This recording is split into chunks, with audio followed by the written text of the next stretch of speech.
Bienvenue à tous, heureux de vous retrouver ce matin encore pour partager la parole du Seigneur ensemble. Bienvenue à vous qui nous suivez fidèlement chaque dimanche, merci d'être là. Bienvenue à ceux aussi qui sont là par hasard. Vous êtes au bon endroit, nous sommes l'église Nouvel Impact, une église chrétienne pour notre génération. Alors ce matin, c'est la deuxième partie de notre thématique de début d'année intitulée « Victoire intérieure », basée sur la première lettre que l'apôtre Paul a écrite à une église située en Grèce, à Thessalonique. Si vous n'avez pas suivi le premier message, il est disponible sur notre chaîne où j'explique un peu tout le contexte de la rédaction de cette lettre. C'est important. Rappelez-vous que l'église de Thessalonique est une église qui a été fondée, implantée par l'apôtre Paul. Et Paul dit que cette église était un exemple pour toutes les églises de la Macédoine et on peut dire jusqu'à nous aujourd'hui. Alors on a regardé la semaine dernière au premier message. Si je devais résumer en une seule phrase ce qu'on disait de cette église, la culture de cette église disait « Mieux vaut un chemin difficile avec Jésus qu'une vie confortable sans Jésus. Mieux vaut être persécuté avec Jésus que d'avoir l'approbation de tout le monde sans Jésus. » On a vu que pour suivre Jésus, les Thessaloniciens avaient abandonné leurs idoles pour se tourner entièrement vers Dieu. Et on a dit qu'en finalité, c'est la bonne chose à faire quand on veut suivre Jésus, tourner le dos au monde, à ce qui prend la place de Dieu dans ma vie, dans mon cœur, afin de le suivre lui seul. Une vie qui vaut la peine d'être vécue. Amen. Parce qu'il y a toujours la joie du Saint-Esprit au milieu de toutes les épreuves, de toutes les situations qu'on peut traverser. C'était le cas des Thessaloniciens. Malgré leur persécution, il y avait une victoire intérieure. Souvenez-vous, on a parlé des 3 vertus importantes, la foi, l'espérance et l'amour. L'espérance jusqu'au retour de Jésus qui va venir chercher ceux qui l'ont suivi véritablement. Ce matin, on s'arrête sur le chapitre 2 de l'épître aux Thessaloniciens. Vous savez, c'est tellement riche. On va parcourir cet épître ensemble. Et ce qu'on va faire, ce qu'on appelle une prédication textuelle ce matin qui va un peu changer des habitudes, de ce qu'on a l'habitude de faire.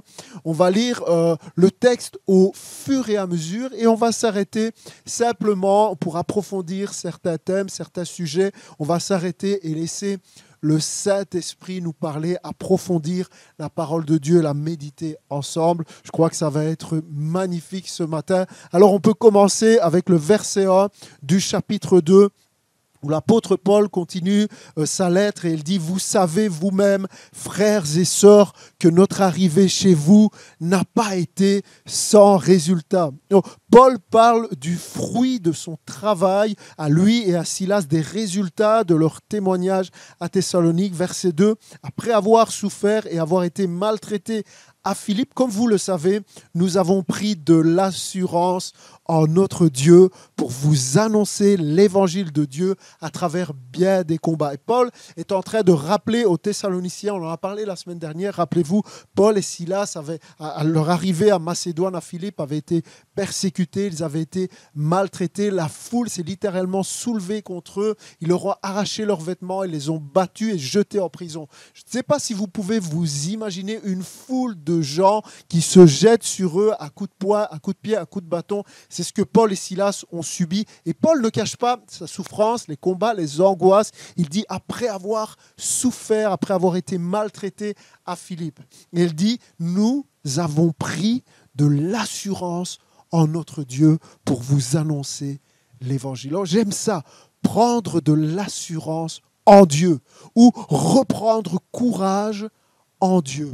Qu'est-ce que ça peut bien vouloir dire? Comment est-ce qu'on fait ça? Prendre courage en Dieu. C'est une expression qui peut sembler spéciale pour certains. Paul et Silas souffrent littéralement, physiquement, psychologiquement, peut-être des questions même spirituellement, mais il dit nous avons pris courage, nous avons pris de l'assurance en Dieu.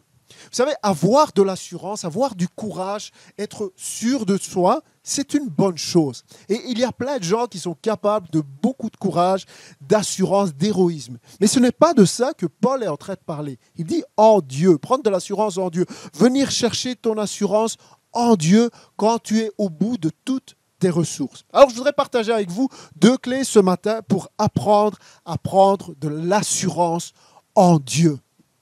La première chose, le premier point, est que Paul et Silas étaient là où Dieu voulait qu'ils soient. La première clé, être là où Dieu veut que tu sois. Souvenez-vous, Paul et Silas ne se trouvent pas à Philippe parce qu'ils ont voulu, parce qu'ils en ont eu envie. Non, ils sont là où Dieu les a appelés. Ils n'ont pas fui au moment où ça devenait compliqué pour eux. Dieu les avait envoyés en Macédoine à Philippe et malgré les souffrances, parce qu'ils ont obéi à Dieu, malgré les souffrances, ils ont poursuivi leur route, ils n'ont pas fui, ils n'ont pas abandonné. Ils ont été maltraités, il y a des souffrances, des persécutions, et peut-être même dans nos vies, on peut vivre ça à un autre niveau, des critiques, mais ils sont appelés à persévérer. Et vous voyez, il peut y avoir des moments difficiles, des moments de questionnement, mais tu vas toujours trouver le courage et l'assurance de continuer si tu marches dans le chemin que Dieu a prévu pour toi, si tu es en l'endroit où Dieu t'a placé, où Dieu veut que tu sois. Je pense à ceux qui ont un mariage difficile. Je pense à ceux qui vivent des relations avec leurs enfants qui sont compliquées, la tentation juste de laisser tomber psychologiquement. Je pense à ceux qui vivent une saison de célibat qui devient une réelle inquiétude et on prend ça au sérieux. Je pense à ceux qui vivent un combat contre un péché spécifique, ceux qui souffrent dans leur corps, dans leur santé, ceux qui attendent l'exaucement d'une prière. Où trouver courage, assurance pour continuer quand on n'a plus de ressources, être là où Dieu veut que tu sois et y rester malgré tout par obéissance va te permettre de trouver courage et assurance en toutes circonstances parce que Dieu est avec toi. Paul et Silas ont trouvé leur assurance, leur force en Dieu parce qu'ils étaient là où Dieu voulait qu'ils soient. Pour certains, vous êtes là, vous êtes au bon endroit déjà, vous êtes là où Dieu vous a appelé à être et vous avez juste besoin de persévérance, besoin d'apprendre à prendre courage en l'Éternel. Pour d'autres, et c'est à vous que je voudrais m'adresser, vous êtes refroidis, vous êtes peut-être éloignés, vous avez abandonné et peut-être la bonne question pour toi ce matin est qu'y a-t-il dans ta vie qui t'amène dans une autre direction que celle que Dieu a pour toi? Qu'est-ce qui t'emmène loin de là où Dieu veut que tu sois? On ne parle pas forcément d'un lieu physique, mais parfois de décisions qui sont loin de Dieu, de relations malsaines, d'attitudes qui ne sont pas opportunes. À quoi peux-tu mettre fin pour te rapprocher de la direction de Dieu pour ta vie? Quel choix? Sache que chaque choix te rapproche de la destination de Dieu pour toi. À quelle relation dois-tu mettre fin afin de suivre la voie de Dieu? Premièrement, l'important est d'être là où Dieu veut que tu sois. Et puis deuxièmement, point très important, connaître Dieu. Être là où Dieu veut que tu sois et connaître Dieu. Paul pouvait prendre de l'assurance en Dieu parce qu'il avait confiance en Dieu. Et il pouvait faire confiance en Dieu parce qu'il connaissait Dieu. Je pense que beaucoup de gens n'arrivent pas à faire confiance à Dieu parce qu'ils vivent une vie chrétienne où ils s'imaginent connaître Dieu sans même prendre le temps de faire ce qu'il faut pour apprendre à le connaître vraiment. Tu ne peux pas faire véritablement confiance à Dieu si tu ne le connais que superficiellement ou si tu ne le connais pas. Comment apprendre à connaître Dieu? Eh bien, simplement en lisant la Bible. La Bible nous révèle Dieu. Ou si vous voulez, Dieu se révèle à nous dans les Écritures. Dieu se révèle à nous dans sa parole. Si tu veux connaître Dieu, il faut que tu commences ou que tu recommences à lire la Bible. Le problème, c'est qu'on préfère souvent entendre parler de Dieu, entendre des choses au sujet de Dieu, plutôt que de lire soi-même la Bible. C'est plus facile d'écouter un prédicateur que de lire la parole de Dieu soi-même. Et ça, c'est un gros problème parce que les croyants ne connaissent plus Dieu. Ils connaissent des choses à propos de Dieu. Vous savez, je peux connaître des choses à propos de Manon, la couleur de ses cheveux, la couleur de ses yeux. Ça ne veut pas dire que je la connais, elle. Et j'ai besoin de connaître la personne. Et tu ne peux pas connaître Dieu si tu ne lis pas la Bible. Et si tu ne connais pas Dieu, tu ne pourras pas lui faire confiance. Et si tu ne peux pas lui faire confiance, tu ne pourras pas reprendre courage, tu ne pourras pas prendre de l'assurance en Dieu. Il y a quelque chose d'important ici. Si tu as besoin de connaître Dieu, tu as besoin de le connaître selon la Bible, le Dieu de l'Ancien Testament, le Dieu du Nouveau Testament. Si tu ne connais pas ce Dieu-là, eh bien, laisse-moi te dire que le Dieu auquel tu crois est un Dieu qui, en grande partie, est le fruit de ton imagination. Il faut bien comprendre que si notre confiance ne repose pas sur le Dieu de la Bible, eh bien notre confiance ne repose sur rien d'autre que sur nous-mêmes. Si nos prières ne sont pas adressées au Dieu de la Bible, eh bien nos prières ne sont rien de plus qu'une discussion avec nous-mêmes. C'est pour ça que la prière doit absolument être attachée à la connaissance du Dieu de la Bible. Si nous délaissons la Bible, eh bien, quand nous prions, en réalité, et on peut avoir le sentiment que même Dieu nous parle, alors que ce n'est rien d'autre que nos émotions, nos impressions. Il faut revenir à la parole et connaître Dieu. Parfois, vous savez, il y a des chrétiens qui sont dans le trouble, dans l'anxiété. Pasteur, je n'arrive plus à faire confiance à Dieu. Pasteur, depuis qu'on n'a plus l'église, le dimanche matin, les choses ne vont plus. Je me suis éloigné de Dieu, je me suis refroidi et il y a le doute. Ça ne va plus dans la famille, ça ne va plus dans le couple. Je me suis un peu éloigné, je n'arrive plus à faire confiance. J'ai envie de répondre, depuis quand est-ce que tu n'as plus ouvert ta Bible ? Comment veux-tu faire confiance à un Dieu que tu t'es fabriqué dans ton imagination? Parce que si tu ne lis pas la Bible, le Dieu auquel tu crois est un Dieu imaginaire. Si tu ne connais pas le Dieu de la Bible, alors le Dieu que tu pries est un Dieu qui est en grande partie le fruit de tes sentiments. C'est le Dieu de la Bible. C'est le Dieu de la Bible qui est le seul vrai Dieu en qui tu peux te confier, épuiser ta force, courage et assurance. Est-ce que tu peux dire Amen ce matin, connaître Dieu par sa parole? C'est d'elle que je veux me nourrir parce que c'est elle qui me révèle Dieu. Connaître Dieu, c'est puiser ma force en lui. Vous savez, si je dis à mon fils, vas-y, saute, papa te rattrape, il est capable de se jeter dans le vide juste parce qu'il connaît son papa et qu'il a confiance en ma parole et dans le fait que je vais le rattraper. Et c'est cette connaissance qui engendre la confiance et le pas de foi, l'assurance. Il se jette dans le vide. C'est vraiment bon. Il connaît son papa, il connaît la voix, il connaît sa parole. Alors il fait le pas de foi. J'aimerais te dire, est-ce que tu sais que ton papa va te rattraper, que papa ne te laissera pas tomber? Oh mais pasteur, j'ai des doutes. C'est parce que tu ne le connais pas. Les chrétiens ont besoin de plonger les regards dans les Écritures, chercher à connaître le Dieu de la Bible et prier afin que le Saint-Esprit te révèle Dieu.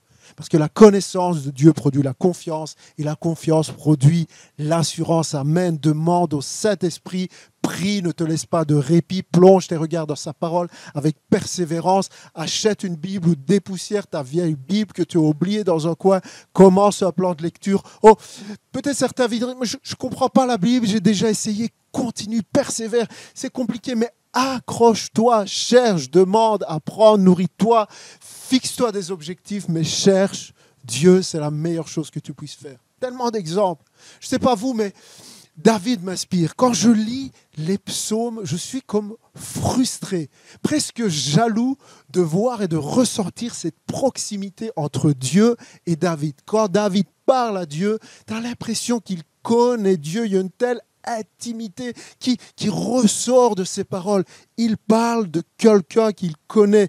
Lisez avec moi le psaume 91. Regardez David qui dit « L'Éternel est mon refuge et ma forteresse, mon Dieu en qui je me confie. » Est-ce que tu connais Dieu? Ou alors lisez avec moi le témoignage de Job qui dit « Mon oreille avait entendu parler de toi, mais maintenant mon œil t'a vu. » Qui peut témoigner ce matin? J'ai entendu des choses au sujet de Dieu, à propos de Dieu, mais un jour il s'est révélé à moi et maintenant j'apprends à le connaître et parce que je le connais, je peux prendre de l'assurance en lui. Il y a une assurance, une force, un courage qui ne se trouve qu'auprès de Dieu. Quand tu n'as plus de ressources, premièrement, tu peux dire « Je vais tenir ferme au bon endroit, au bon moment, avec les bonnes personnes, là où Dieu m'appelle à être. » Et deuxièmement, je veux apprendre à connaître Dieu par sa parole, l'inspiration du Saint-Esprit, et je vais persévérer. Quelle parole, je suis béni ce matin, amen.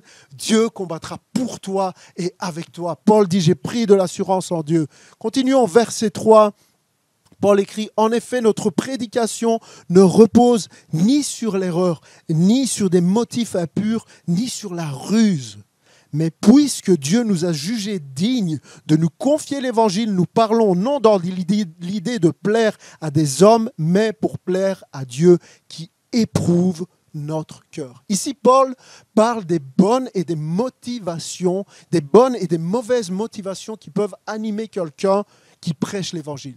Parce que Paul était accusé d'avoir de mauvais motifs.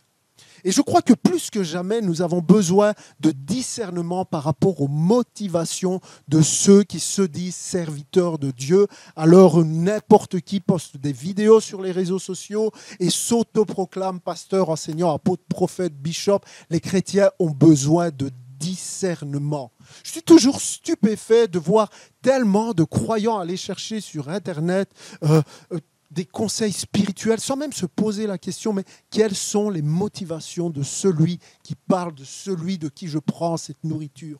Ce n'est pas tout le monde qui parle avec une Bible en main qui a de bons motifs. Regardez, l'apôtre Paul continue au verset 5, il dit « Jamais nous n'avons eu la soif de posséder pour mobile. Dieu en est témoin. Nous n'avons pas cherché la gloire qui vient des hommes, ni de vous, ni des autres. Nous aurions pu nous imposer en tant qu'apôtres de Christ. » Quelle sincérité! C'est intéressant de voir que tellement de gens font attention à qui ils vont choisir pour prendre soin de leur corps. On va choisir le meilleur médecin, le meilleur spécialiste. C'est important, c'est notre santé.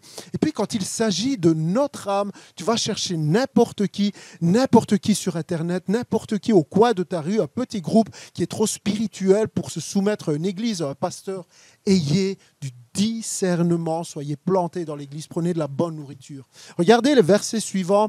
Paul donne 3 caractéristiques de ceux qui servent Dieu, de ceux qui sont dans l'église. Au verset 7, 3 caractéristiques. Paul dit « Mais nous avons été pleins de bienveillance au milieu de vous, de même qu'une mère. Une mère prend un tendre soin de ses enfants. Nous aurions voulu, dans notre vive affection pour vous, non seulement vous donner l'évangile de Dieu, mais encore notre propre vie, tant vous nous étiez devenus chers. Vous vous rappelez, frères et sœurs, notre peine et notre fatigue. C'est en travaillant nuit et jour pour n'être à charge d'aucun d'entre vous que nous avons prêché l'évangile de Dieu. Vous en êtes témoins et Dieu l'est aussi. Nous nous sommes comportés envers vous qui croyez d'une manière sainte, juste et irréprochable.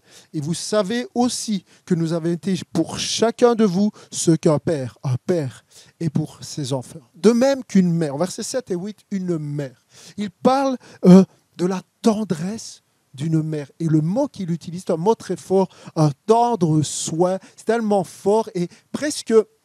Le terme qu'il utilise est presque malaisant. C'est une notion dans le terme grec, littéralement d'une maman qui réchauffe son enfant avec son propre corps. C'est ça que Paul est en train de dire quand il dit « Nous avons pris soin de vous avec tendresse, une maman ». C'est un mot tellement fort qui réchauffe son bébé avec son corps. D'une mère, de même qu'une mère prend un tendre soin de ses enfants. Je ne sais pas si vous avez déjà assisté à un accouchement, mais je me souviens de ce moment où les enfants sont venus au monde et juste après être tombés dans les pommes et être revenus à moi, je me souviens que la toute première chose qu'a fait le gynécologue, c'est de placer le nouveau-né contre la peau de sa maman. Il n'y a rien de plus tendre au monde qu'un bébé blotti contre sa maman. Et Paul dit « Je vous ai aimé tendrement ». Il prend l'image la plus forte qui puisse exister, l'image d'un enfant sur sa maman.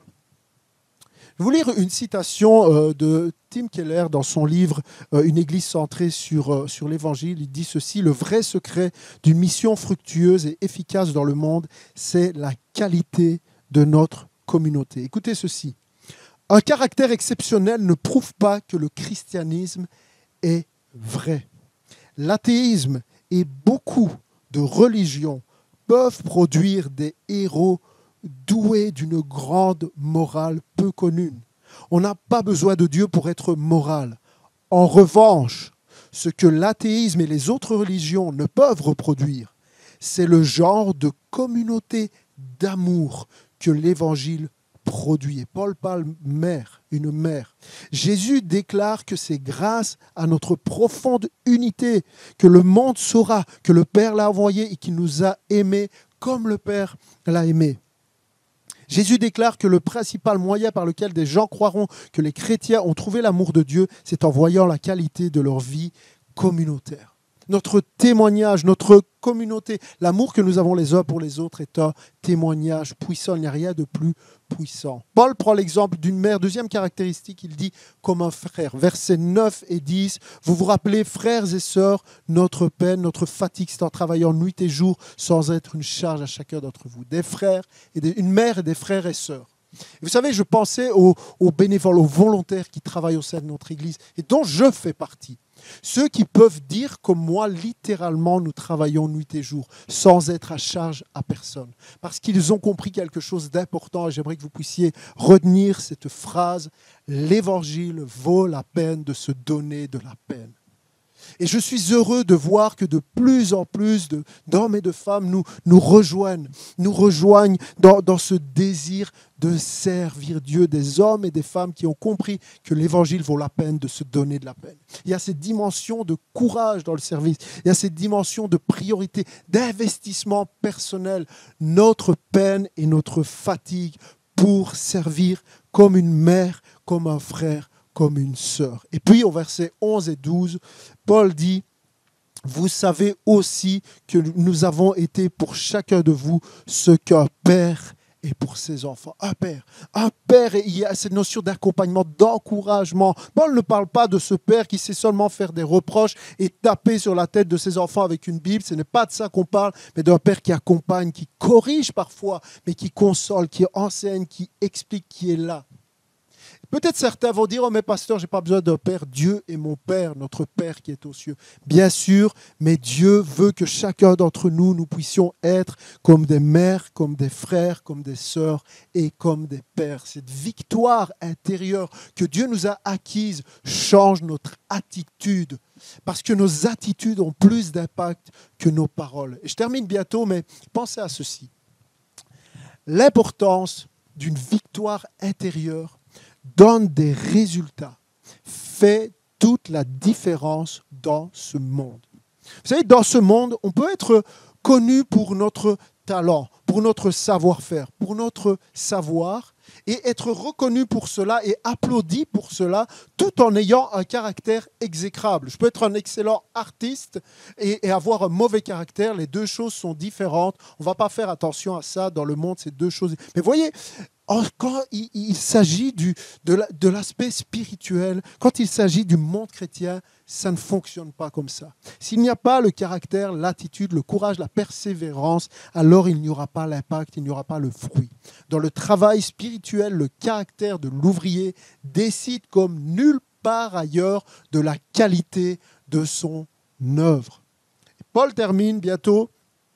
Et au verset 13, il dit, « C'est pourquoi nous disons sans cesse à Dieu toute notre reconnaissance de ce qu'en recevant la parole de Dieu que nous vous avons fait entendre, vous l'avez accueillie, non comme la parole des hommes, mais comme ce qu'elle est vraiment, la parole de Dieu agissant en vous qui croyez. La parole de Dieu agissant en vous qui croyez. En vous, Paul se réjouit des résultats intérieurs, la victoire intérieure en vous qui croyez. C'est cette victoire intérieure, c'est l'impact de la parole dans ta vie qui détermine l'autorité de ta foi, l'authenticité de ta foi.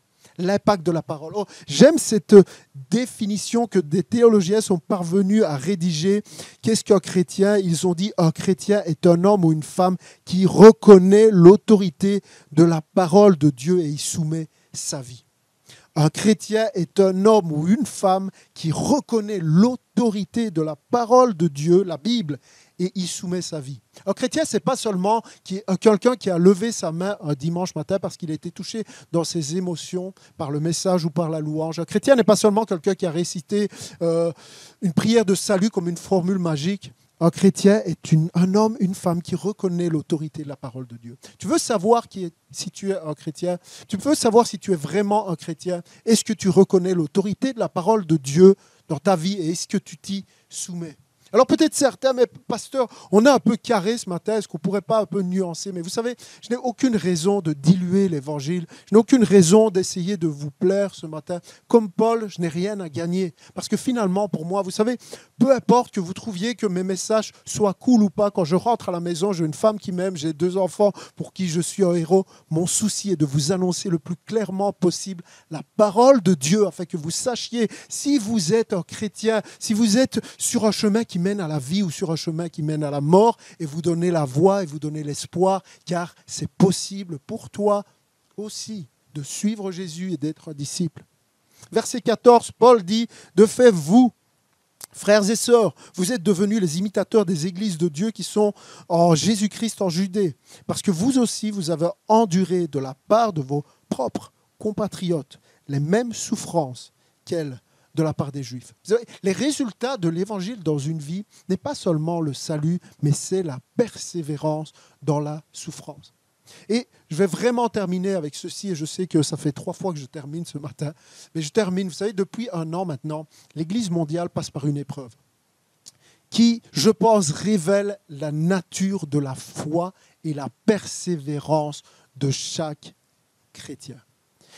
Écoutez le témoignage d'un pasteur suisse, un pasteur qui s'appelle Philippe Anschos, qui écrit au sujet du confinement et de la fermeture des églises, qui témoigne. Voilà ce qu'il dit de son église, voilà ce qu'il dit. Il dit « Je constate que l'église est abîmée, affaiblie, cabossée, morcelée, fragilisée. Nous sommes partis à 200, une église plus ou moins comme la nôtre.